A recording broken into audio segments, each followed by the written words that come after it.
now you have the tank for Odo. The Maokai is insta-locked. So there is also the Sylas problem. Something that we saw from Yagao was he was quite happy to lock in Sylas specifically into Maokai because the ability to steal away the ultimate, when you pair that with an Ornn, that was how they came back in the game. Well, it wasn't completely how they came back into the game versus Down 1, but being able to steal that ultimate away has proven to be a very effective answer to the Maokai. And for Yagao, the 7 group stage games played by JDG, Sylas was played in 4 of those by him, right? This is a champion he loves to play, and this is a champion that he's going to go ahead and lock in. Hope is going to be running it back there on the Aphelios. Yeah, right back to it. Has emerged as one of the premier AD carries for the bottom side. Not a lot of weaknesses to try and attack it with.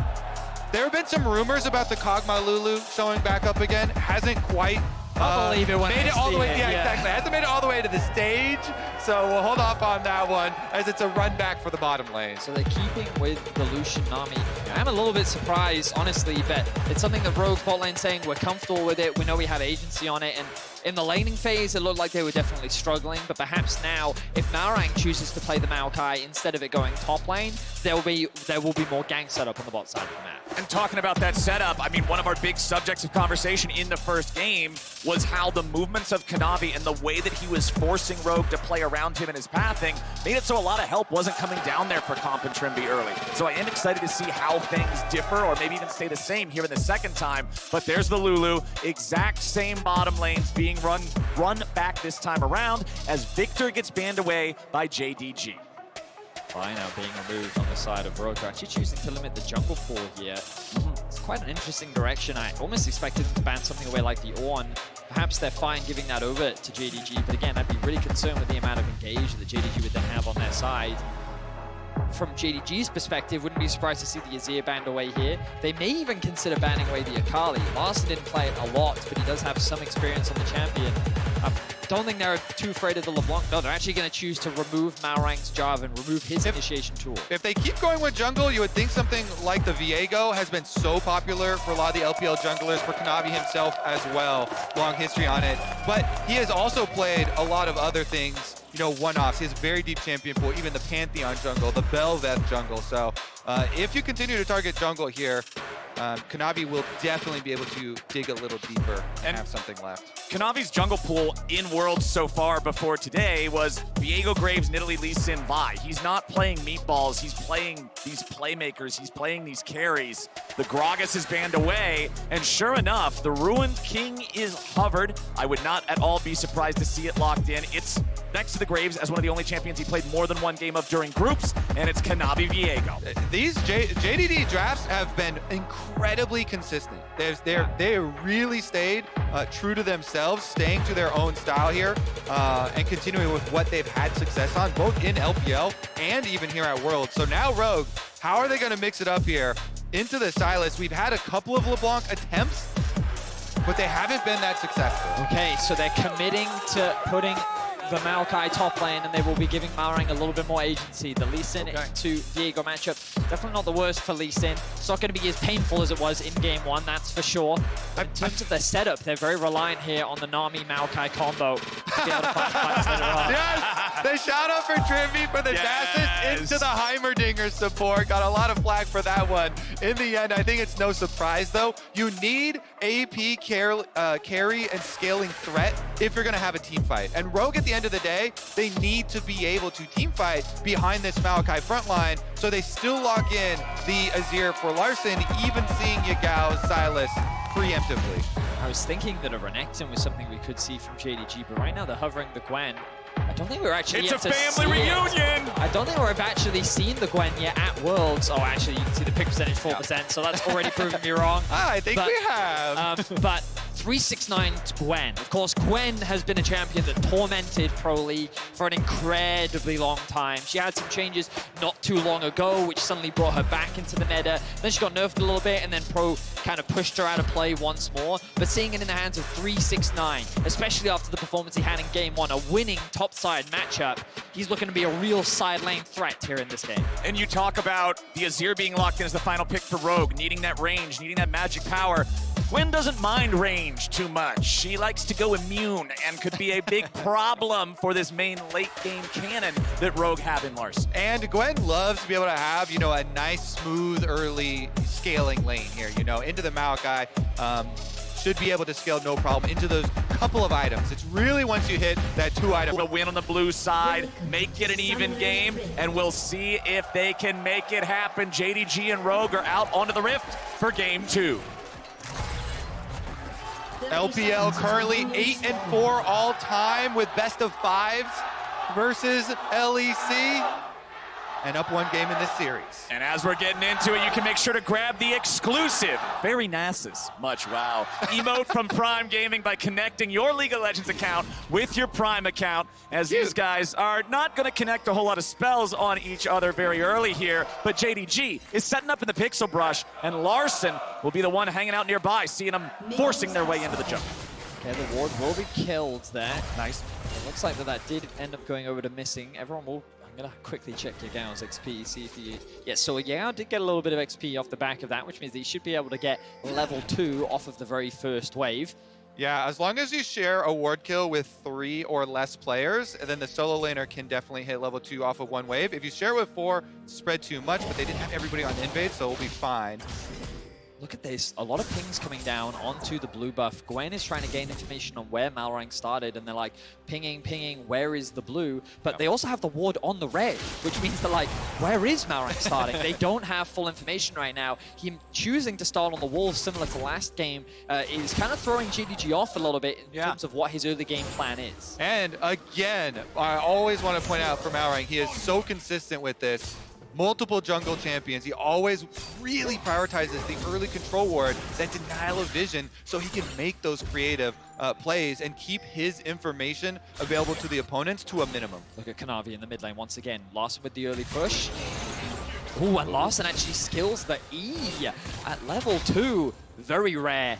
Something that you don't often see on Azir. I wonder if he was even holding on to that skill just at the last second in the event of an early gank. That's what I'm assuming here, knowing how Kanavi might want to make this happen, knowing how the range versus melee early on. Azir's going to have the push. He waits on it. It allows him to save the flash and really not take any damage at all from the game.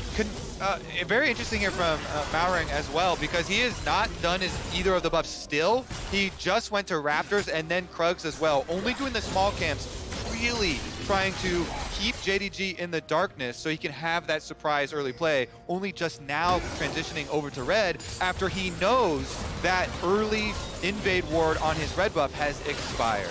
And again, we're seeing in this bot lane 2 versus 2, JDG have the push. But they have the push in top lane as well with 369 playing, as you would expect with the Gwen, quite aggressively into the Maokai, expecting to be able to win out on those short skirmishes, but Larssen maintaining control of the mid lane 1 versus 1 as Kanavi's now made his way, looking for a bot lane gank. Hope shot out the Q there from that Calibrum, did not connect, so heal. Calm still at 400 HP.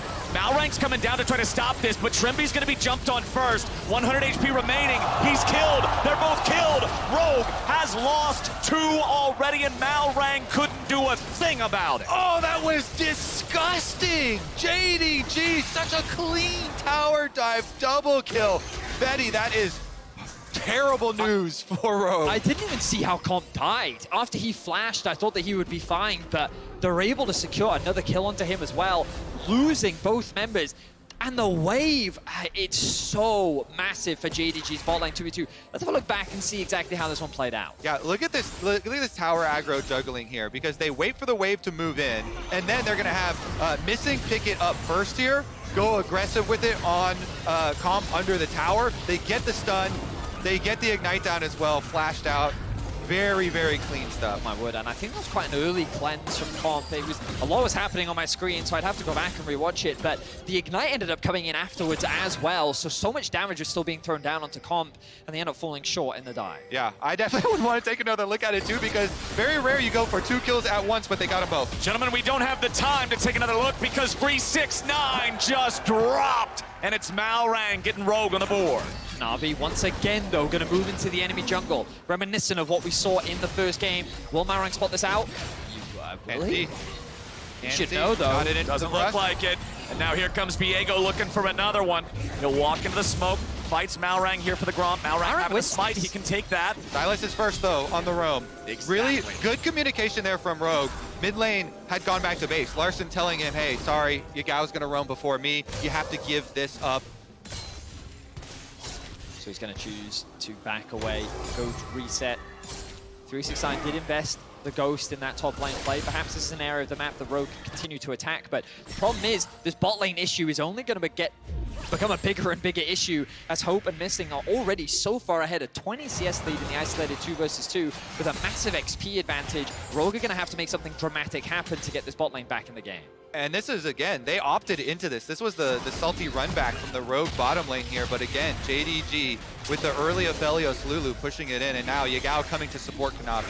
I'm loving how they're playing this. Viego versus Lucian is not a 1v1 when the Sylas is always getting involved. Yagao using this pick to try to move around and make plays. And now those plays might just be made bottom lane yet again. Comp and Trymbi are in the sights of JDG. But Malrang is close enough that JDG do not want to overextend on a bad dive here, so they call it off. I love what we're seeing from JDG, really enabling their bot lane this time around, and actually taking a bit of a hard pivot away from what we saw in Game 1. It was all about enabling Kanavi in Game 1, making sure that the wave states were in a position to allow him to invade and push. But now Kanavi's just invading to gain information on where Malrang is, and then he's using that information to then make good decisions, and a lot of that is just playing around the stack waves on bot to further enable Hope and Missing. They are just so well coordinated here.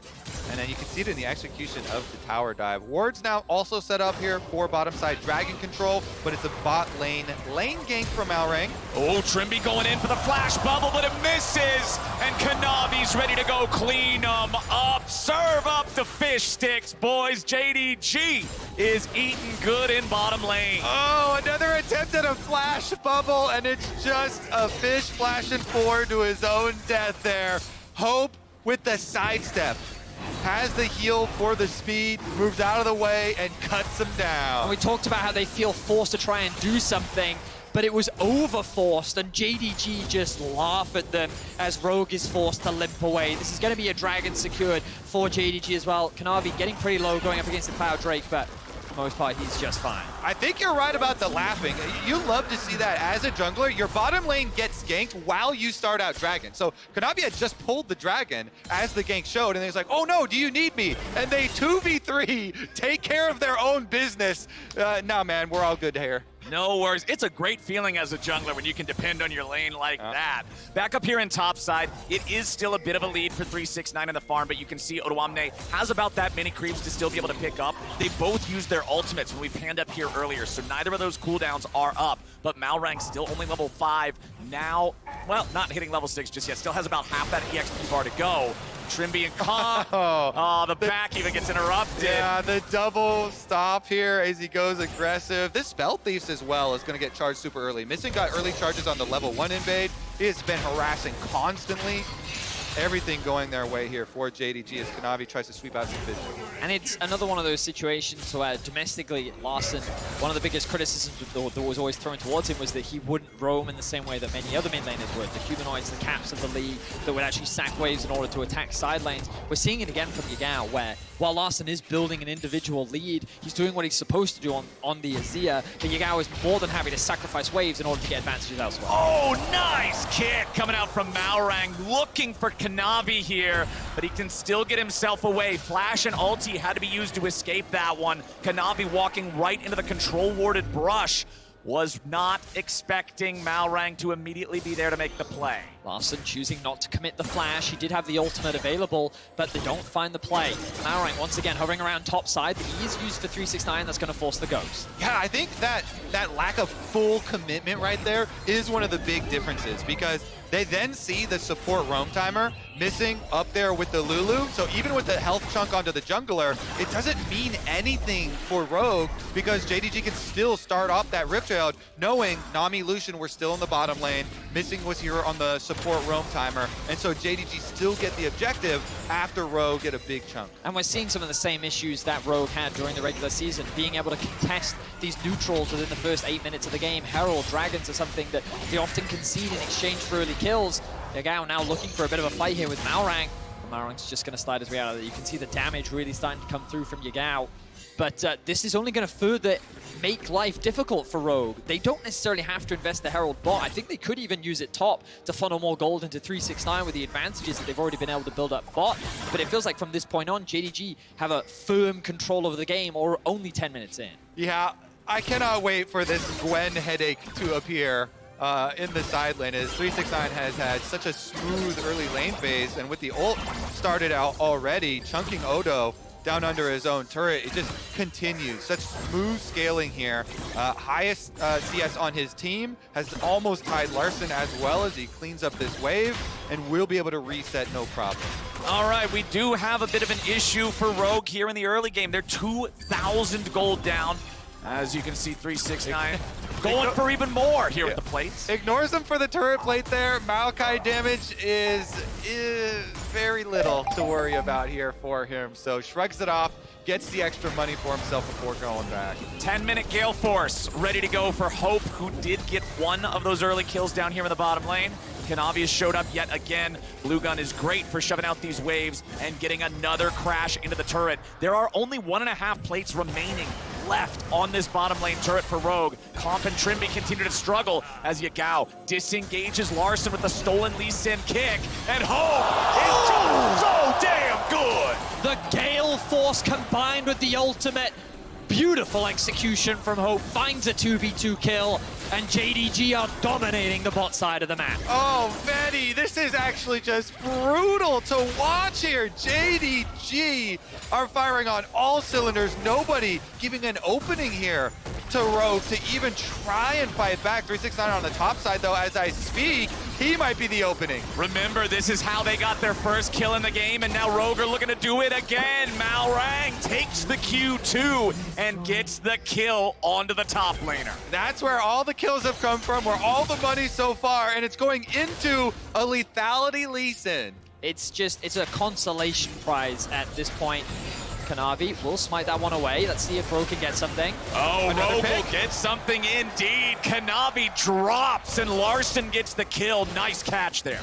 So while it is a small mistake coming out from the side of JDG, in the bigger picture, it really doesn't mean much, because you see this gaping void in the bot side of the map where it feels like Rogue don't even have an AD carry at this point in the game, whereas JDG's Hope is fully online and ready to dominate. At least off those mistakes here from JDG, Rogue will be able to get a dragon for themselves. They will be able to get an objective in addition to the extra gold from those two straggling kills. So a nice little, another spark of hope given over here as it puts a stop to any JDG stacking, as well as giving some nice sustain. An Ocean Dragon pretty early into the game here, just 13 minutes, can help out, you know, like this Maokai against the Gwen pretty significantly. You call it a spark of hope, but they don't want hope anywhere near them. They want hope to stay very far away, Kobe. That's true. Hope hurts right now. Hope is very painful. Gale Force. That's a lot of tower shots. Hang on a minute. He's nearly dead there from the turret shots, but Rogue won't be able to collapse in time. They're still going to get the plate money there from getting the Herald charge. Only 30 seconds before those plates would fall. Over a 3,000 gold lead now for JDG. And 2,000 of it sits in the difference between the AD carries. Like, it is, yeah, that's one way of describing it. It's one of those situations where Larssen is farming very well. He's kind of your late game insurance as the game goes on, and odoamne will be a threat and difficult to deal with because you expect Hope to go for the Bloodthirst a second. He won't have many tools in his kit to be able to rip through the front line that is odoamne. And Rogue's comp, it does scale quite well into the game. The problem that they'll have is managing with 369 in the side lane later on, and the fact that Yagao can steal away this Maokai ultimate means that JDG do have ways to start fights of their own. And it's such a cool story for Hope as well. You know, both him and Cop joining these teams so recently, but for Hope especially in the LPL, there's so many star AD carries that get the limelight all the time, and yet Hope has been such a huge performer for JDG throughout this entire year. It's pretty interesting how, as you rightly said, both of them join at the beginning of the year, then in summer both AD carries are able to win their first title. And previously they were both kind of trapped in the organizations, with Hope existing on EDG and then Rogue Comp being drafted by Vitality, even being benched at one point in his career. The fact that they've both been able to make it this far within their careers and have been such massive turning points, eyes now fall on them, especially here in Game 2, where Comp is in such a deficit and hope is being raised to be the carry for this game. Exactly. Eyes are on Comp to be able to try to find some way back into this game, be relevant on the Lucian, find that damage that did give Rogue that angle in Game 1 where they caught up to JDG, where they evened the gold. It was Comp's damage getting it done in those fights, but JDG's lead is very scary. 4,000 gold now as Hope leads the charge, has Gravitum, so can provide extra CC here if they need it, but no fight is going to break out just yet, as Yagao will be sent top to deal with a wave there. Kanavi coming up, might look for Larssen, doesn't find the stun. Larssen can just walk it off. I like this macro from JDG simply because they know they're so far ahead. They don't want to let Rogue answer with one of these cross-map plays. Azir was trying to take that turret on top side while they got the split push done, but JDG make the threat moving up into the river. They don't want to let any of this early gold from one of the outer towers go down, and they easily secure the Rift Herald for themselves. Keep your eyes on 369. The moment that they spotted out Malrang, what does he do? Push this bot wave all the way up to the tier 2 tower. He knows he's not at any real threat. Comp, though, going to take a chunk of damage. Hope investing the ultimate to force him back means that this is guaranteed another tower for JDG. Nicely done from JDG to move it forward, but now they're going to get shoved back. The Maokai ulti flies through. Odoamne is the target, but he's nice and tanky. Yagao dies first, and Rogue have found themselves a man advantage for now. Malrang still trying to get away, but Kanavi puts a sword in his stomach as Hope continues charging forward. It's an even trade, 1-for-1, mid laner for the jungler, and JDG fall back. The good news for Rogue is there really isn't that much on the map for JDG to take, but they've already taken your mid tier 1. They're gonna take all of your jungle camps, and while Rogue do find a kill, the gold lead only continues to mount. It's near 5K, and we're not even 17 minutes in yet. Yeah, because JDG, they still get this tower. They get the objective and trade the kills 1-for-1. Nice little jump here, though. Yagao a little bit too early there. He went into the Maokai ultimate, and then Odo had a nice little bot back on him, and they get the Lee Sin kick to be able to kill Yagao, but it also cost Malrang his life going in for that kick as Kanavi's able to chase him down. 5,000 gold at 17 minutes, man, is a frightening prospect, but the Gwen may once again be a target. Malrang goes in for the chilling smite, but 369 saves his dash, dodges away from the sonic wave. He'll get back underneath the turret as Rogue are still desperately trying to stop this bleeding. 30 seconds until the next Drake spawns. As you guys mentioned earlier, there's no stacking win condition right now for either side. 1-to-1 on that Drake count, but I would expect that Rogue would not want to fight in open ground against JDG with this lead. So look at how the map is being played out right now. We can see Yagao pushing up the top side. He's going to quickly go back to base, spend what money he can. 369's base actually got interrupted, so he hasn't had an opportunity to reset yet. We can see Malrang looking for a pick. Okay, 369 may have been caught here, but doing a good job fighting back. 369 chops him up, and Yagao is ready to go in. Everfrost finds the slow, and Kanavi and Yagao will chase odoamne right back to the ruins of the tier 1 turret, and those ruins are gonna make a nice tombstone. He keeps trying to run. Odo makes him waste a little more time, but that's 2 for JDG. The idea was good from Rogue, but the execution was so much better from JDG. It hurt to watch Malrang miss that Q on the kick, because that would have been a kill. But even if he gets that kill, the TP in from Yagao, the fact that Kanavi had control over the bot river, Rogue were intending to convert that kill into a Drake, but instead JDG converted it into 2 more and the Drake for themselves. It's a bit of a hands dip here in game number 2. The execution of the dive from Rogue earlier, or the execution from JDG earlier versus this from Rogue now. You can see them going in, but it just doesn't work out. Yeah, and you know the thought process behind it. You kick, you should be able to guarantee your Q afterwards, but he goes a little bit wide there. Nerves under tower, not able to hit it. And then you just get punished for it. It takes a long time to chop this tree down. Odo demonstrating very nicely the ability of W to dodge so many skill shots, so much damage there, and get off his passive heals, but in the end, they still chase down the kill. They get that objective. Yagao, his TP timing just couldn't have been better, right? The fact that he just pushed out that top wave, literally just went back to base to spend his gold, and then is able to TP down to the boss side of the map. JDG putting on a clinic once again. Game 1, it was through the jungle. Game 2, it's through the bot lane, and Rogue seem to be routed.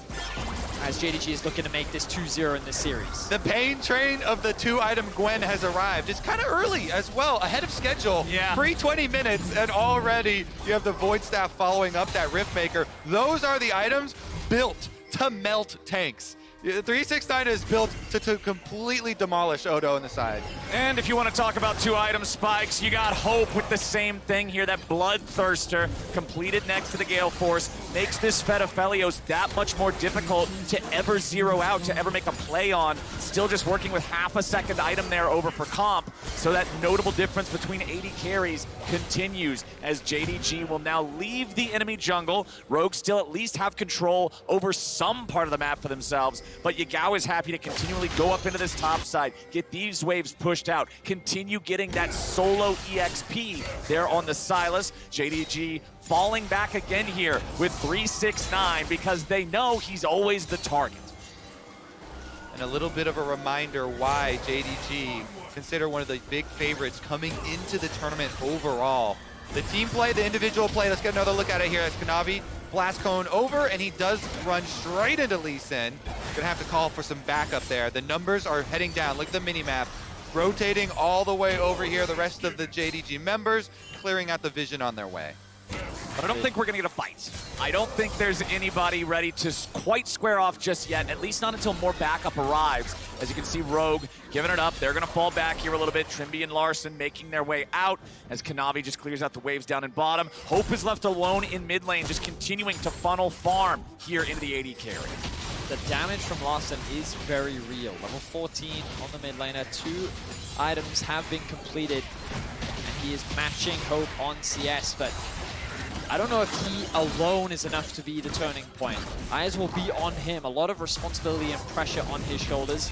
When we think about the European greats, Larssen has always been considered a good European mid laner, but never really one of the best. And this could be a big opportunity for him to prove himself internationally, especially when you go back 2 years and Yagao really had his number when they met in the group stages of 2020. Yep, the only surviving matchup of that 2020 matchup there, Larssen versus Yagao. Both of them remembering. JDG, though, they're right over to Baron. 22 minutes into the game, they're going to burn it down here. It's red-white guns for Aphelios. That thing will melt. And you've got Viego working on it, too. He's a nice Baron DPS. It's already down to 2,000 HP. Rogue won't even make it 2 neighborhoods over before the thing is already down. JDG, 22-minute Baron. Just flawless map control once again from JDG. They invested so much vision into the top side of the map. They kept Yagao in a side lane to keep the pressure up. And Rogue, they've just never had any options to reclaim that control. And you can see how suffocating JDG can be. They showed it in Game 1, they're showing it again in Game 2. Rogue getting whatever they can, knowing they do not want a fight with a Baroned up JDG. They take the mid lane tier 1, but sacrifice their top lane tier 2 for it. JDG are not backing off. They're just going to take the tier 3 turret here in topside as well. And there it is, less than 1 minute after the Baron. They've broken into the base. Damage from Larssen, finding Hope here a little bit. Gwen is immune, looking to walk out, but she gets caught at the very edge of her own zone. 369, he's down. And odoamne trying to retreat now as they'll find Kanavi as well. Rogue just got 2. Yagao dove into the middle of all 5 players, and Rogue may be able to find a third. Flash out, keeps Yagao going. Nicely done, nicely fought from Rogue. We got to see the nerf on Gwen. The duration on the immunity on the W was taken down, and he ends up going back to get rooted. Rogue, some signs of life here, picking up 2 kills for them. It is very sad that there's no Baron or anything up for them to take, but if they can get this Dragon, that's a 500 gold base objective shutdown, a lot of extra gold, plus the Dragon stats here. 5K and counting. JDG doesn't want to let him grab it. Malrang still doing the damage here. Larssen helping him out. Oh my. There we go. That was way too close for comfort. Yagao seeing if he could chase him over the wall, but he won't find it. Let's take another look at the top side and how Rogue found this opening. So you can see the damage from Larssen is still very good. He forces Hope back, and remember that there's no real way for Yagao to get involved in this fight because of how separated he is. The root comes down onto 369. He gets chunked out of the fight with the finish off from Comp, and then Kanavi comes in from the flank, only to end up being killed himself. himself. Yeah, 369 thought he was being a little cheeky there. Surfing on the Maokai ultimate with his W immunity up.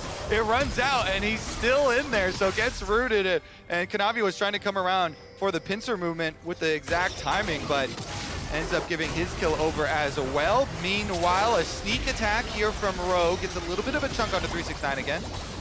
369's fine though, he's chilling, he's having a good time, still most of the HP bar left. Trymbi's at half HP, he dies instantly if somebody hits him. I think JDG is over-grouping right now. They have the TP on Yagao, and he still has the Baron buff. He could just be pushing in the mid lane, but instead they're giving Rogue an option here. The fact that Rogue can stay together as 5 and fight's the best case scenario for Rogue. And it looks like we might get that fight. Stolen Maokai ulti over the wall here as Yagao's gonna eat some damage. JDG, they wanted to force, they wanted to make a move, but it ain't gonna happen. Rogue hold the line. JDG are just running face first into an Azir. And it's not just any Azir, it's a level 15 Azir that's nearly got 3 items completed. I feel like that they're just wasting their time here when they could have been playing the map much more aggressively. They had so many more options on the map, but instead choosing to tunnel into that bot lane has given Rogue time to get more farm, get more levels, and still have a chance in this game. Yeah, I mean, the timing on the mistake over there in the top lane where 369 gets caught was perfect for Rogue. That opening to be able to go over just as Dragon is spawning, and even without Malrang's Smite, bursting it down to 63 health and then getting the Dragon plus the objective bounty shutdown, taking more things off the map so that JDG couldn't, punish them for the next few minutes as well, gives them some time to try and farm back into this. Your hopes of that Azir carrying in the late game are alive. The biggest thing for JDG is that Hope has now secured an Infinity Edge, but so was Comp. I was not expecting him to have the money to just secure that. You imagine that all of the objective bounties and the kill that he was able to get early on to 369 have contributed to that. And look at that, Larssen just turned level 16. Things are starting to look a little brighter for the side of Rogue.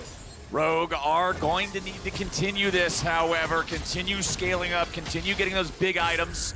There's the Sonic Wave onto Hope, but Malrang knows that there's not really a play to be made there with that one, so doesn't take the Q2, as Rogue will continue trying to defend, trying to fight for vision here in their own jungle. A different look from the last game where everything was so dark. Rogue felt like they didn't have any way to even make it out into their own jungle. They've at least still got a foot here as Kanavi. 30% HP. They'll have to walk away from this one. And Rogue have done a good job of stopping that bleeding I was talking about earlier. They are holding the line now against a JDG that's still looking like they don't have a solid plan of where to go from here. Yeah, they clench their teeth here on the red buff. They secure their own red buff and are even able to give it over to Comp.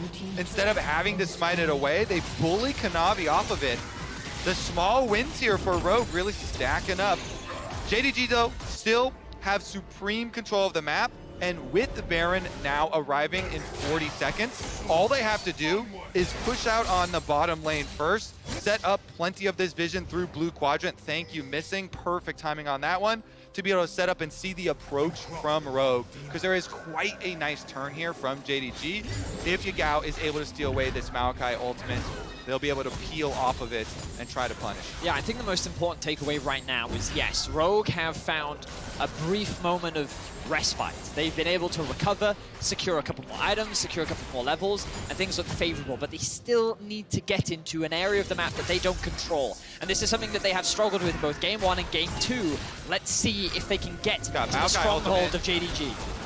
Whoa, it's early though. The Baron is still at 7,000. Okay, this could be the big make or break moment. Yagao's found his way into the back, nearly instantly kills Trymbi. The Baron is secured by JDG, and 369 is ready to fight. The Ghost is already activated. Odoamne tries to survive here in the very front, but he won't do it. Hope on a killing spree, 5v4 for 45 seconds, and they aren't done yet. Yagao is so low. Kanavi's made his way into the middle, but now he's all alone. Hope finally joins the fray, and he's firing off the bullets left and right. Larssen and Trymbi try to get away, but Hope takes out Comp, and JDG are 5v3. JDG just wipe Rogue off the map as they just walk up and watch JDG as they secure the Baron. It felt like Rogue wanted to do something, but there was no window, and JDG shut Rogue down. The inhibitor turret collapses. The inhibitor collapses. The other one is exposed, but they do not care. JDG is looking to end game 2. They go straight on in.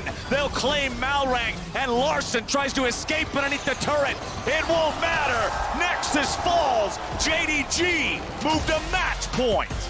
With only the smallest little hiccup there for JDG. Barely a speed bump on their way to victory in this game. It feels like that JDG just has a much better understanding of how to play these fights. At every opportunity, Rogue tried to see a window. JDG immediately close it.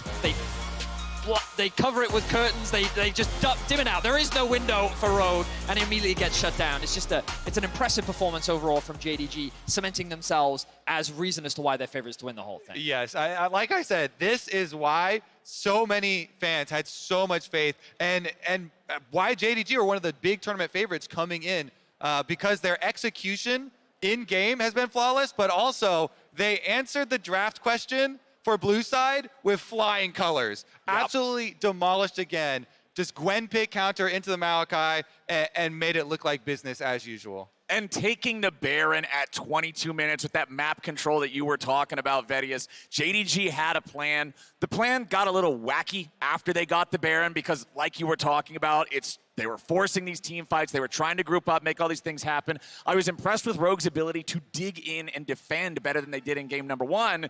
But just being better at getting hit in the mouth doesn't win you a fight. And what I need to see from Rogue is something that's going to win them a fight. Their backs are against the wall now. No more chances. Yeah, that final fight was a little depressing to watch because they literally just kind of walked into a choke point, walked back out again. That was the whole fight for them, and they got chased down. So there was never really an opportunity for them to leverage all of the power that they'd just been able to pick up for themselves. And I think this is going to be the determining thing. If you don't even come in, well, the thing is they're not coming to these fights at a level playing field to start off with, but they're also not finding creative ways into the fight either, which is just making it such a one-sided affair for JDG. Well, I got to do something about the Aphelios Lulu into Lucian Yes, Nami. they do. That is a one-way street, okay? Do not run that back again. I do not want to see a third game of that because Hope and Missing have just smashed so far this series. Yeah, the dive early on, the 3v2 with Kanavi coming down there when they're stuck underneath the turret. The follow-up 2v2 kill where they just absolutely explode comp once the Gale Force is online for Hope. JDG were frightening here in game number 2. And while the team's ready up for match point, we're breaking